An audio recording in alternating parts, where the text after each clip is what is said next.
الحمدللہ وحدہ والصلاة والسلام علی من لا نبی بعدہ۔ ناظرین کرام، السلام علیکم ورحمۃ اللہ وبرکاتہ۔ پیس ٹی وی کے خصوصی پروگرام مجلس مذاکرہ میں آپ سب کا استقبال ہے۔ آج ہمارے ساتھ ہیں مولانا محمد اشفاق سلفی صاحب، مولانا ظفر الحسن مدنی صاحب، اور مولانا ولی اللہ سعیدی صاحب، اور مولانا محمد خالد ندوی صاحب۔ میں آپ تمام علماء اکرام کا اس پروگرام میں استقبال کرتا ہوں اور پیس ٹی وی اردو اور ناظرین اکرام کی طرف سے آپ سب کا شکریہ ادا کرتا ہوں۔ تربیت اولاد کے تعلق سے بہت ساری باتیں گزشتہ نشستوں میں آئی ہیں اور یہ موضوع انشاءاللہ بھی جاری رہے گا۔ آج کے اس پروگرام میں تربیت اولاد کے تعلق سے کچھ ایسی اہم باتیں آئیں گی جن کا عام طور پر خیال نہیں کیا جاتا ہے۔ ان میں سے ایک یہ ہے کہ بچہ جب کوئی اچھا کام کرتا ہے تو اس کی ہمت افزائی ہونی چاہیے، اور کبھی کبھی اس کے اچھے کام پر، اس کے انجاز پر انعام بھی دینا چاہیے۔ میں مولانا محمد اشفاق سلفی صاحب سے گزارش کروں گا کہ اس طریقے سے ہمت افزائی اور تشجیع کرنے سے بچوں میں کارگزر کرنے کا اور آگے بڑھنے کا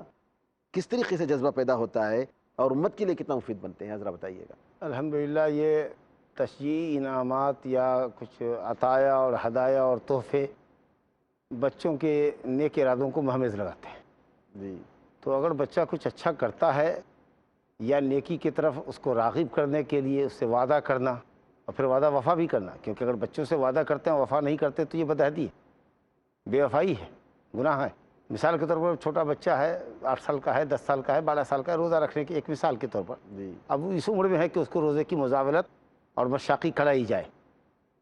تو اس کو کرانا چاہیے،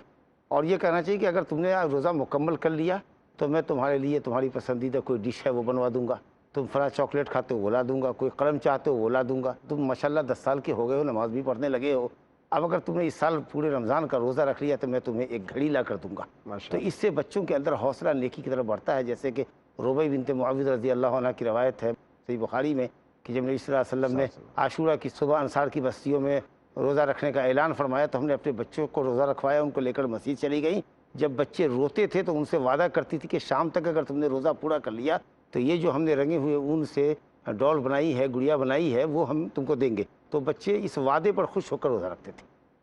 اسی طریقہ سے بچوں کی حوصلہ افزائی، اگر کہیں اس نے کسی کوئز میں یا جواب اس نے صحیح دے دیا، بڑے اگر جواب دینے سے عاجز رہے اور چھوٹے نے جواب دے دیا تو اس کی ہمت افزائی ہونی چاہیے۔ صحیح بخاری مسلم کی روایت ہے، بخاری شریف کے حوالے سے خاص طریقہ سے، کہ ایک مجلس میں جناب رسول اللہ صلی اللہ علیہ وسلم نے فرمایا، مسلمانوں سے سوال کیا حاضرین سے کہ بتاؤ وہ کون سا درخت ہے جو مسلمانوں جیسا ہے، یعنی نفع میں جڑ سے لے کر کے پھنگی تک، اور پتے سے لے کر کے پھل تک، اور گٹھلی سے لے کر چھال تک اور تنے تک اس کے تمام اجزاء نفع بخش ہوں، اور اس کا پتہ بھی نہ گرتا ہو، جیسے کہ مسلمان کی اس کی دعا رد نہیں کی جاتی، مسلمان سر تا پاؤں سے لے کر سر تک نفع بخش بھی ہوتا ہے۔ خیر الناس من ینفع الناس اسلام کہتا ہے کہ بہتر انسان وہ ہے جو دوسروں کے لیے نفع بخش ہو۔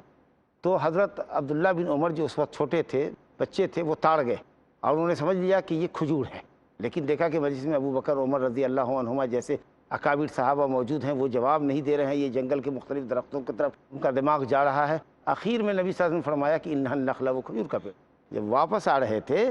تو حضرت عبداللہ بن عمر نے اپنے والد عمر بن خطاب سے کہا کہ ابا جان میں تو سمجھ گیا تھا جواب، میرے جی میں تھا کہ یہ کھجور ہے، لیکن میں شرما گیا کہ میں نے دیکھا کہ آپ حضرات ہیں اور آپ جواب نہیں دے رہے ہیں۔ تو کہا بیٹا کاش کہ تو نے کہا ہوتا تو میرے لیے دنیا کی یہ اور یہ اور یہ اور فلاں نعمت سے بڑھ کر ہوتا، نبی صلی اللہ علیہ وسلم خوش ہوتے، تمہیں دعا دیتے۔ بیٹا علم میں حیا نہیں، اگر بڑے کوئی جواب نہیں دے پاتے تو چھوٹوں کو جواب دینا چاہیے۔ تو اس طریقہ سے بچوں کے اندر خود اعتمادی، اپنے پر کانفیڈینس پیدا ہوتا ہے، اور جرأت اور بصالت ان کے اندر بھی آتی ہے کہ صاحب وہ کسی بڑے سے بڑے مقابلے میں اپنا کوئی مقام بنا سکتے ہیں۔ میں 1 منٹ کی اور گفتگو کر کے بات ختم کروں گا۔ یہ دیکھیے جرأت، یہ حضرت عمر فاروق رضی اللہ عنہ جو بیٹے کے اندر ایک جرأت یہ بھی پیدا کر رہے ہیں کہ بڑے صحابہ بھی موجود ہوں تو کوئی صحیح جواب اگر تم کو سمجھ میں آ رہا ہے تو جواب دو، اس میں سنکوچ کرنے کی یا جھجکنے کی ضرورت نہیں ہے۔ جو اپنے بیٹے کے اندر ہمت بڑھا رہے ہیں۔ ایک دفعہ مدینے کی راستوں میں سے کسی راستے سے گزر رہے تھے، حضرت عمر کی ہیبت اور ان کا جلال تو معروف ہے، تمام بچے دیکھ کر بھاگ گئے،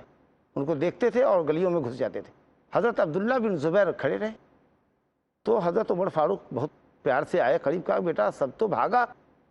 اور تم بھاگنے والے بچوں کے ساتھ نہیں بھاگے۔ تو دیکھیے جرت، وہی باپ جس نے اپنے بیٹوں کو جرت دی تھی کہ نبی صلی اللہ علیہ وسلم کے سامنے بات کرے۔ عبداللہ بن زبیر جو پہلے مولود ہیں مہاجرین کے، جیسا کہ بات کسی مجلس میں آ چکی ہے ہمارے، تو انہوں نے یہ کہا کہ میں مجرم تھوڑے ہی نہ تھا کہ میں آپ کو دیکھ کر بھاگ جاتا، اور راستہ بھی ماشاءاللہ اتنا کشادہ ہے کہ آپ کے لیے راستہ چھوڑنے کی ضرورت نہیں ہے، آپ اپنے راستے پہ جائیے۔ تو کہا کہ بیٹا یہ جرت چاہیے۔ تو اس طریقہ سے جرت، بصالت بچوں کے اندر آتی ہے جب آپ اس کی ہمت افزائی کرتے ہیں، حوصلہ افزائی کرتے ہیں، اس کو پروموٹ کرتے ہیں۔ جہاں اس کی غلطی پڑے آپ اس کو رفق و مہربانی سے سمجھائیے، کبھی اگر سختی کی نوبت ہے تو بھی مناسب سختی بھی کیجیے، ویسے ہی آپ ان کی تشجیع بھی کیجیے، اپنے بچوں میں کوئز کروا دیجیے، ان کی حوصلہ افزائی کیجیے۔ تو الحمدللہ اس طریقہ سے بچے کی نشو و نما ہوگی، ذہنی ڈیولپمنٹ ہوگا بچوں کا، اور ان کے اندر خود اعتمادی پیدا ہوگی۔ اللہ اعلم۔ جی مولانا، آپ کچھ کہنا چاہ رہے ہیں؟ کم سے کم انسان اگر تحفے تحائف نہیں تو اقل درجہ کم سے کم الفاظ سے اس کی حوصلہ افزائی، تعریفی کلمات تو کہے، دعا دے دے، حوصلہ افزائی کر دے، شاباشی دے دے۔ پھر ذرا دیکھیں قرآن حدیث کے اندر نبی علیہ السلام کو صبح کتنے لوگوں کو نیک اعمال پر کہنے توبہ توبہ، رحم اللہ، اس قسم کے الفاظ کے ذریعے دعائیں دی لوگوں کو، رحم اللہ امرأن صلی قبل عصر اربعا فطوبى للغربا۔ شیخ الاسلام مولانا ثناء اللہ مرسلی رحمۃ اللہ علیہ کے بارے میں آیا تھا، ہمارے اسلاف نے قبول کیا۔ شیخ الاسلام کسی مدرسے کے انجمن میں گئے، تقریر بچے نے کی اور اٹک اٹک کے بولتا رہا، اردو بھی صحیح نہیں، غلطیاں بھی کر رہا ہے، مدرس غصہ ہے اور مدیر الانجمن ہے وہ بھی لال پیلا ہو رہا ہے، لیکن شیخ الاسلام کے سامنے کچھ بات نہیں کیا۔ بہرحال راوی کہتا ہے کھڑے ہوئے مولانا ثناء اللہ مرسلی جتنی تعریف ہو سکتی تھی اس بچے کی تقریر کی تعریف کی، خوب تعریف کی، ایسے تھے ماشاء اللہ، بہت خوب بہت خوب بہت خوب خوب گایا۔ آخر جب مولانا بیٹھ گئے تو مدیر اور دوسرے علماء شیخ، مولانا اتنی اچھی تقریر تو نہیں تھی جتنی آپ نے تعریف کی، اس کی تعریف کی، اتنی تعریف کے لائق نہیں تھا، اگر اچھی بھی تو اتنی اچھی نہیں، اتنی تعریف نہیں کرنی چاہیے تھا۔ اس موقع پر مولانا مرسلی نے بڑی پیاری بات کہی، کہا تمہیں معلوم ہے یہ آج کا یہ بھولنے والا مقرر ہم اور آپ اس کی تعریف، کل کا یہ خطیب الہند بن سکتا ہے، خطیب الاسلام بن سکتا ہے۔ پھر اس موقع بڑا برجستہ ایک شعر کہا، حق پرستوں کی اگر تو نے دل جوئی نہ کی، تانا دیں گے بت پرست کی مسلم کا خدا